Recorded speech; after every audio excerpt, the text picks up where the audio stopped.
Y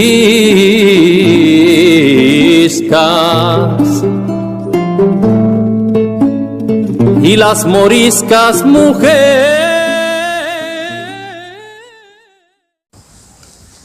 Assalamualaikum warahmatullahi wabarakatuh. Saya Yudi Pramuko, tukang donat dari Parung, YouTuber tertua di semesta.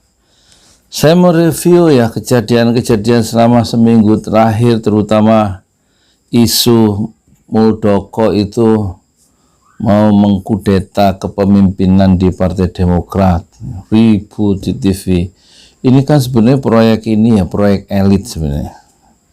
Maksudnya Muldoko itu bersiap-siap ingin diusung oleh Partai Demokrat yang sebenarnya suaranya nggak banyak ya, untuk maju dalam pemilihan presiden 2024. Dan sekarang 2021 ya, orang sudah bersiap-siap untuk jadi pemimpin. Emangnya bisa gitu mimpin? Orang rakyat itu menderita sekarang, ada jaminan nggak bisa memberikan kesejahteraan, keadilan kepada rakyat? Lawang sekarang itu ulama-ulama umat Islam itu merasa dizalimi ya. Ini proyek-proyek apa sih ini? Proyek yang elit. Elit itu hanya rebutan. Ini udah masuk sih, udah rebutan apa namanya itu, isu-isu elitis hanya untuk kepentingan kelompok tertentu gitu loh, nggak menyangkut kepentingan rakyat. Ya alasannya sih nanti kalau udah jadi pemimpin akan membela rakyat, tapi kalau udah jadi pemimpin sih pada lupa lah. Buktinya sekarang itu apa? Semua dipajakin, harga naik, kerjaan susah, pengangguran di mana-mana. Hanya era sekarang nih rakyat mencela pemimpinnya dengan terus terang di medsos ya. Artinya Pak, rakyat itu nggak mencintai pemimpinnya ya. Dan rakyat, kelihatannya pemimpinnya juga nggak mencintai rakyatnya loh. Kemarin dibunuh sampai 6 itu gimana? Nggak minta maaf, nggak menyesal, nggak memberikan simpati. Negara membunuh 6 orang rakyatnya sendiri di kilometer 50 itu loh. Ada yang bilang dibunuhnya di kilometer 9, terus dibuangnya di kilometer 50. Sekarang kilometer 50 dihilangin ya, dibubarin, pindah ke kilometer berapa gitu. Itu satu. Terus ada sih yang mengembirakan, Anies Baswedan itu terpilih menjadi 21 ya, 21 heroes, 21 pahlawan pada tahun 2021 ini, termasuk tokoh yang berhasil lah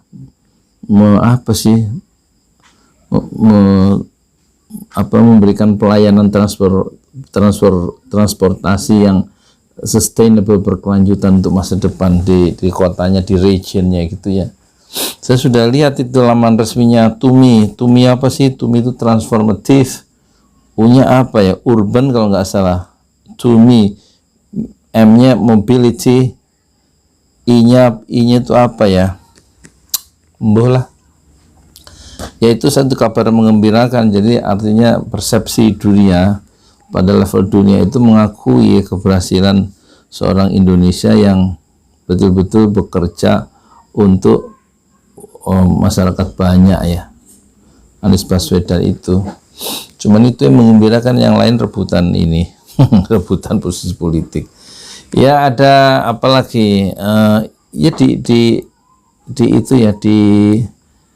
didominasi seminggu terakhir ini, Senin, Selasa, Rabu, Kamis, Jumat, Sabtu ya, itu didominasi oleh Pak Muldoko. Pak Muldoko foto-fotonya beredar waktu dia mencium tangannya SBY dan dalam pakaian batik, yang kedua mencium tangannya SBY waktu presiden dalam pakaian ini militer ya. Karena Muldoko itu diangkat ya, dipilih oleh Presiden Susilo Bambang Yudhoyono menjadi Panglima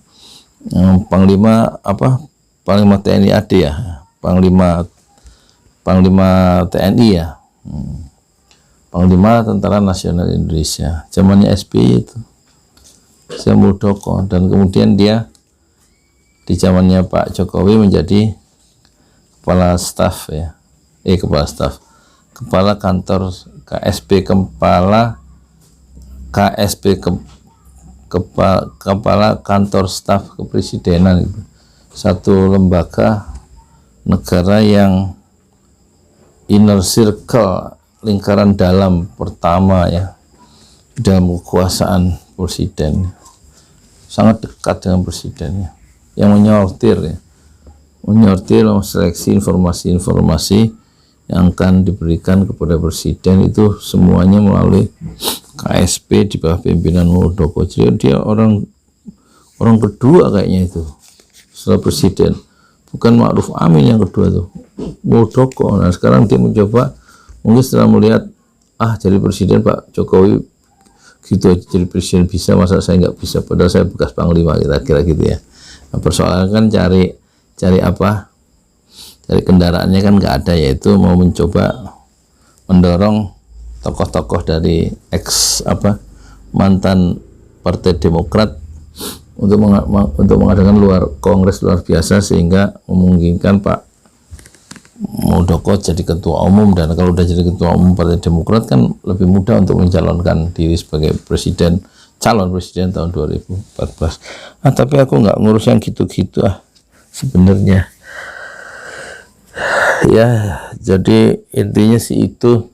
Tapi persoalannya bisa nggak membawa kemakmuran dan keadilan untuk rakyat kalau jadi pemimpin, itu persoalannya. Tapi kalau cuman hanya untuk gagah-gagahan, saya ini sudah pernah menjadi presiden, saya ini sudah pernah menjadi menteri, tapi nggak peduli dengan janji-janji yang pernah diucapkan ya, dan nggak peduli bahwa itu menyakiti rakyat tuh, ya buat apa juga jadi pemimpin? Padahal pemimpin itu kan nanti dipertanggungjawabkan di akhirat kan.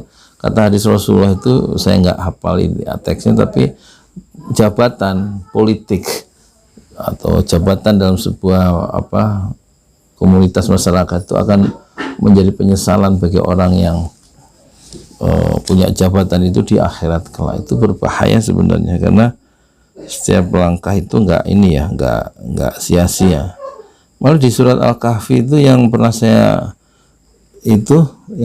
dengar dari almarhum Syekh Ali Jabir, waktu dia memimpin sholat membaca surat Al-Kahfi, dia menangis ketika membaca sampai ayat ya wailatana ma li hadzal kitab la yughadiru saghiratan wala kabiratan illa ahsaha wajadu ma amilu hadira wala yadhlimu rabbuka ahada. Artinya orang-orang yang berdosa itu di akhirat nanti dia menyesal, ya wailatana, karena ada catatan kitab tuh, masing-masing kitab harian.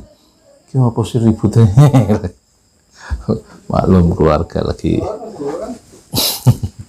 atau kalau bapaknya lagi rekaman. Jadi beli gula nih. Ya jadi jangan lupa beliin teh, malah dikencengin sama dia. Gulaku jangan lupa teh manis gelas gede, gelas warteg. Jangan pelit-pelit gelas kecil. Ya wailatana ma li hadzal kitab la yughadiru saghiratan wala kabiratan illa ahsaha. Ini kitab apa yang di dalam kitab ini kok la yughadiru saghiratan, enggak ketinggalan, yang kecil tercatat, yang besar ada di dalam kitab ini. Illa ahsaha, semuanya aku kumpulkan, kata Allah, firman Allah dalam Quran itu dalam surat Yunus di pertengahan ya, di sebelah kanan, di agak ke tengah itu, semuanya dicatat ya, yang jelek dicatat, yang baik dicatat, yang kecil dicatat, baik yang baik maupun yang buruk dicatat, yang besar juga tercatat, nggak ada yang luput. La yughadiru saghiratan illa wala kabiratan illa ahsaha wajadu ma amilu hadira. Apa yang telah mereka amilu, yang telah mereka kerjakan, hadir, ada, nyata, tercatat dalam kitab harian kita masing-masing. Itu yang menjadi penyesalan orang-orang yang berdosa di akhirat. Nah, orang yang berdosa itu adalah saya, bukan orang lain. Bahaya sebenarnya, bahaya akhirat itu lebih besar daripada bahaya dunia. Terus akhirnya karena rebutan untuk ke depan itu lupa kalau masalah yang sekarang itu bagaimana korupsi itu kok nggak diurus kayaknya. ditembak mati kayak koruptor itu misalnya. Jadi ada ini loh, shock terapi gitu loh, atau digantung kayak di Monas gitu ya.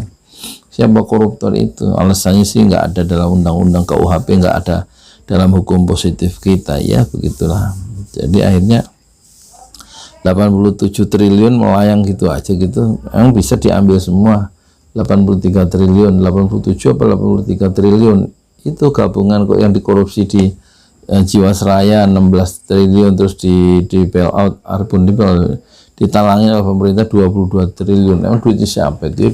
Duit saya juga, itu kan duit rakyat maksudnya. Terus Asabri berapa triliun, dana-dana pensiun itu juga dikorupsi, juga dimaling juga. Kalau istilahnya Tengku Zulkarnain itu dimaling tuh.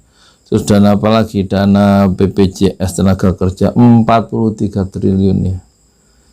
Itu kalau dikumpul-kumpul itu belum bansos yang untuk orang miskin, dikorupsi juga berapa triliun oleh menteri yang diangkat oleh Pak Jokowi, orang kepercayaan, orang PDIP, termasuk kaitannya dengan orang-orang DPR, dikorupsi dana bantuan sosial.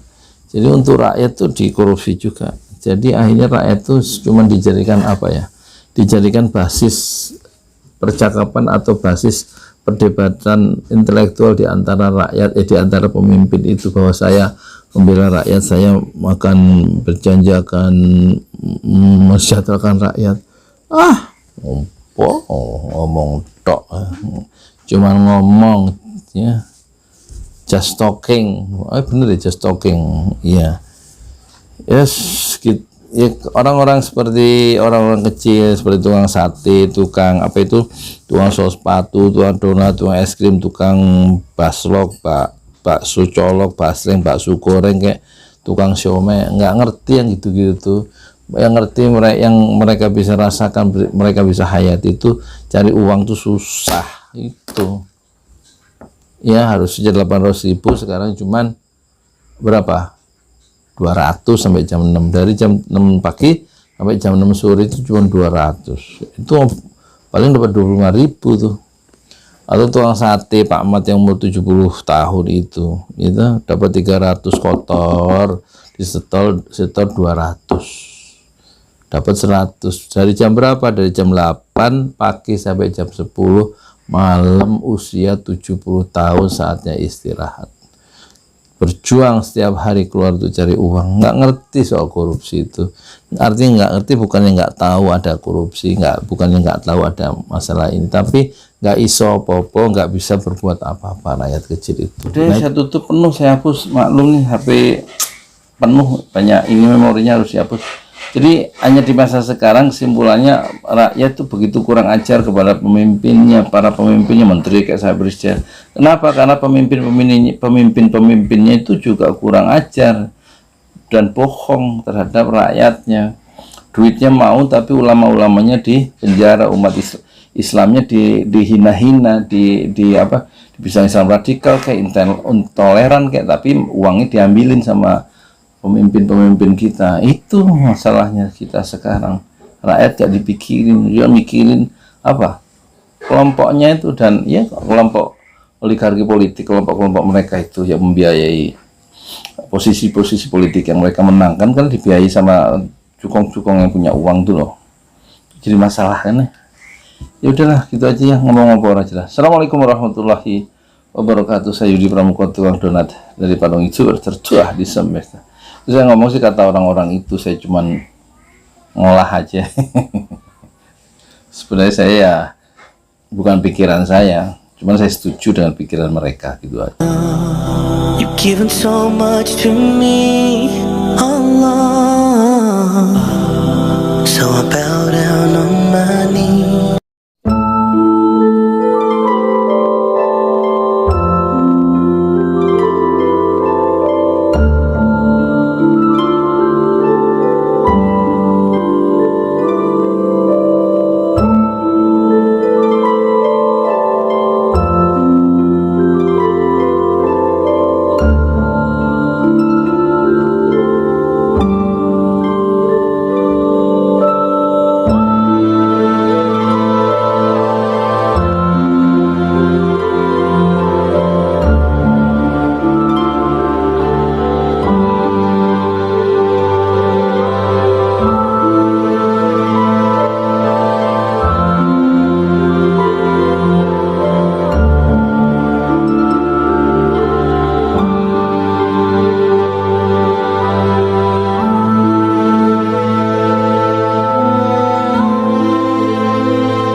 given so much to me, Allah.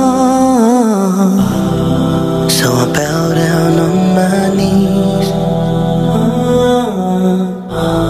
Subhanallah, Subhanallah, Subhanallah. All glory be to you. Subhanallah, Subhanallah, Subhanallah.